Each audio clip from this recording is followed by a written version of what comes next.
Hey guys, in this video, I'm going to show you how to very quickly create a template in Mailchimp. In a previous video, I showed you how to create a basic email campaign in Mailchimp. And by creating a template, you'll be able to save time when creating new email campaigns. But above and beyond that, you'll be able to maintain a consistent look. What's good about that is that it's really great for branding and brand recognition. And in turn, you create emails that your consumers or your customers rather are familiar with. And yet again, in turn, you reduce the number of times that your emails are reported as spam. So there is sort of this compound effect to making sure that your emails look and feel consistent. So let's go ahead and start. Before we begin, you're going to need a logo image and some idea of how you want your email to look. What I do is I try to mimic industry leaders in whatever industry I'm making the emails for. And so that's where I draw my inspiration from. You can Google attractive email templates and try to mimic those as best as possible. But for this, I'm just going to use a really basic format just to kind of give you an idea of how to construct a basic template. So here in Mailchimp, once you log in, you're going to see this screen. We're going to go up here to the brand menu and go over to templates. As you can see, I've got, well, two identical templates. I'm going to go ahead and create a third. And like I said before, I'm just going to use a very basic one-column template similar to my other video that I made. And once that's loaded, you'll see that it's exactly like a regular campaign. So from the way you put it together, everything's exactly the same. So what I'm going to do is I'm going to start with the logo image here. We're going to replace that. As you can see, I've already uploaded everything twice, but I'm going to go ahead and yet again upload it a third time. And just for demonstration's sake, you click on the image and insert it. And there I have my logo. It's huge. So what I'm going to do here is I'm just going to go ahead and cut it down to about half the size on this slider here. And now it's a nice size and everything here. Another thing you kind of want to do probably is go over here to the Retina image support and make sure it's constrained to 50%. And whoops, that got a little too small. So I'm just going to go ahead and bring it back up to 100%. So now I have a logo in the slot that's the right size and looks okay. So I'm going to go ahead and save and close that. The next thing I want to do is add a banner image in, or a header image. And it's important to kind of put this in the body section and not in the logo area. So I'm going to go ahead and drag that in and put it right here in the body section. And just for my purposes, this is important. You can put the header image in the header section if you want. But because, and you'll see in a second, because you want to be able to sometimes further customize the format, you can decide where you want to put it. So I've gone ahead and put it in the body section. I'm going to hit browse here, and yet again, I'm going to go ahead and upload the image. Now, one thing I wanted to also show you is that you can also drag and drop images into Mailchimp in the browser, and that'll go ahead and kick off the upload process. And you can click the image and insert just as before. I'm going to go ahead and constrain that to 50% and take it edge to edge just to give it a nice look. Now I'm going to come down here to where the body text is. I'm going to put in some filler text. This is a sample title. And I am also going to throw in some kind of filler text.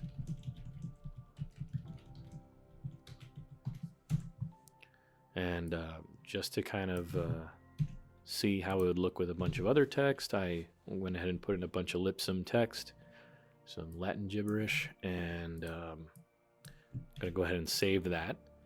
Now, I've got my three sections here. The email is beginning to look a little better now, so that I don't forget as I'm making my future emails to include some type of call to action. I'm going to drop in a button as well, and I'm just going to type in start learning and link it to my tutorials page. Now, the reason I did this is because just in case, as I'm constructing this email in the future, I forget to fill something in, at least I have a button that leads back to my website. The worst thing you could do is have a button there without a link. So even in the template, go ahead and put in a link that will load up when you're creating your campaign. Put something in there, just so that in case you forget, once again, you have something in there. So that's really important. I'm going to go ahead and save and close.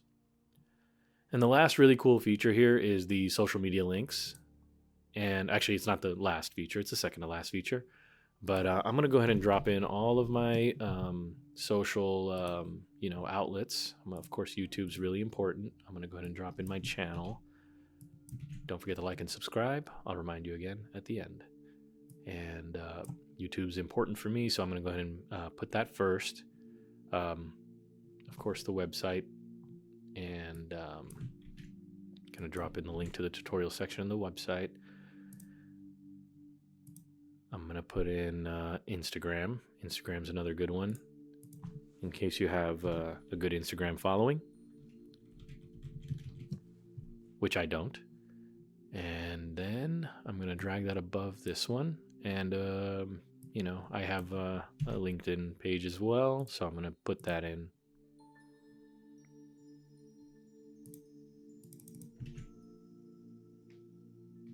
There we go. Place that also. So I've kind of got it in order of what I feel is important, and actually not necessarily. I'm going to go ahead and drag that in. So save and close when you're done. And now we're going to jump over to the footer. Now the footer, anything you want to do here, you go ahead and do for your future emails and keep it as generic as possible. And that applies to your company, brand, blog, or whatever it may be. And so I'm just going to go ahead and fill it in with what I have. I'm going to remove all this stuff because it's not really that important. Put in your address if you've got one. I'm just going to put any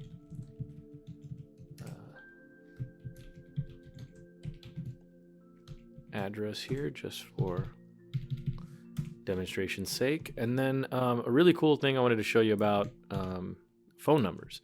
So when you drop in your phone number for your company or whatever you have, one thing you might want to do is also what I did was I highlighted and copied this and then link it, paste in the phone number, and then remove any symbols and spaces, and then put TEL colon in front of that. And what that does is that turns it into a telephone link. Why this is important is because the majority of users now, customers, subscribers, whatever you have, are actually opening emails now from their mobile phones now more than ever before. So and those numbers keep increasing. So you definitely want to have a phone number that's linkable.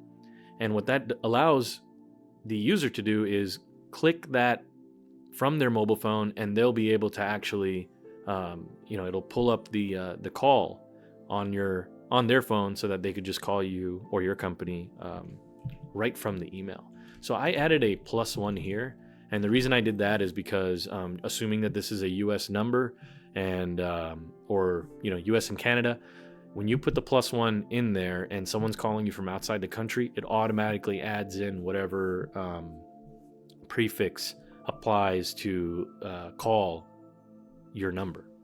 So I went ahead and added the +1 phone number without any symbols or spaces, and then TEL colon, like telephone.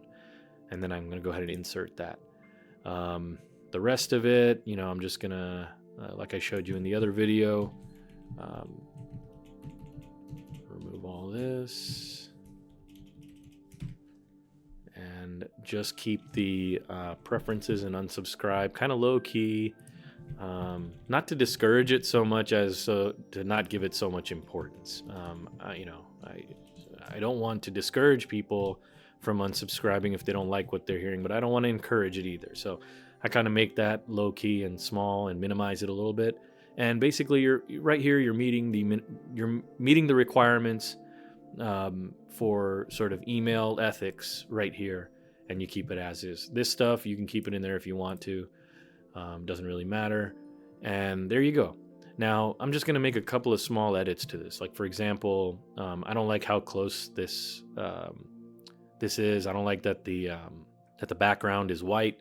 So I'm going to change some of that. I'm going to pop over to the design section, change the header background color to no color. Now, this is a PNG image. So as you can see, the background color vanished, the white, and it's gone to this gray. And it also, the gray dropped behind my logo as well. The other thing I'm going to do is I'm going to add a little bit of space, like I said. So I'm going to add some space. Add some space there and add some space there. And there you go. It's nicely spaced out. Here too, I'm going to drop in a divider and remove the border there. So now it's just a blank space. And so now everything appears nicely spaced out. And yet again, you know, just to make sure that we're not forgetting any links, I'm actually going to drop my link into the logo as well. You want as much in the email linkable as possible. So typically this you want going to your home page, the banner image going to whatever promotion or blog post or whatever you're trying to call attention to.